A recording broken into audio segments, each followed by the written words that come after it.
Are a lot of benefits to being a member of a professional organization, and in healthcare there are tons of them. There are tons of associations for nurses, for physical therapists, for physicians, for healthcare administrators. There's a lot of different things that you can do as a healthcare professional to be involved and actively involved in your member organization, and there's many benefits. One of those is collaboration, there's communication, there's conferences, and there's education. And I really am one of these people that likes to look at the journals. I like to read the journals. This one comes from the American Journal of Critical Care. And one of the studies that caught my eye right on the front page, fasting versus a heart-healthy diet before cardiac catheterization. And I have worked in a cardiac catheterization area in the past, and I know all of the patients that came to us had to be NPO, we call it, nothing by mouth, at midnight the night before their procedure.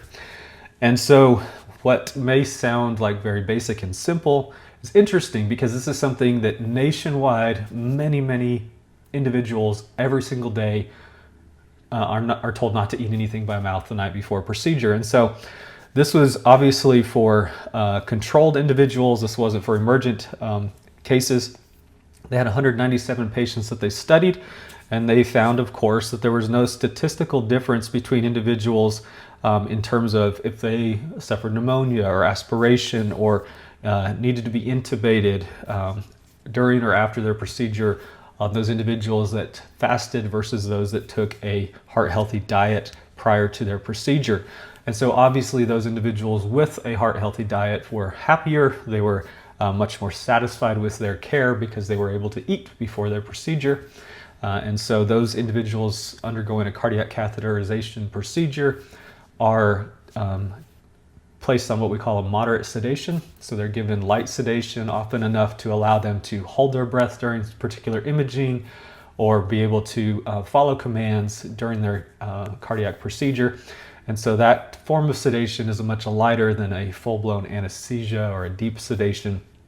And so even with that, they're instructed to fast from midnight the night before. So really interesting, and I like it when people take these things that they've done all the time and they go study them and they say, why are we doing what we're doing?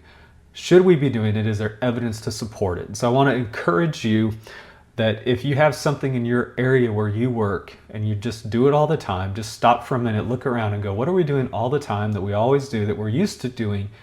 And is there evidence to support this? Does it make sense from an evidence-based practice standpoint? And that's why I appreciated this particular study. Obviously, if this were to go into practice nationwide or be a much larger implementation, it would need more studies done on more than 197 patients. You don't want to have multiple studies done on this particular thing, but it's great that these individuals decided to pursue this. So thank you to them.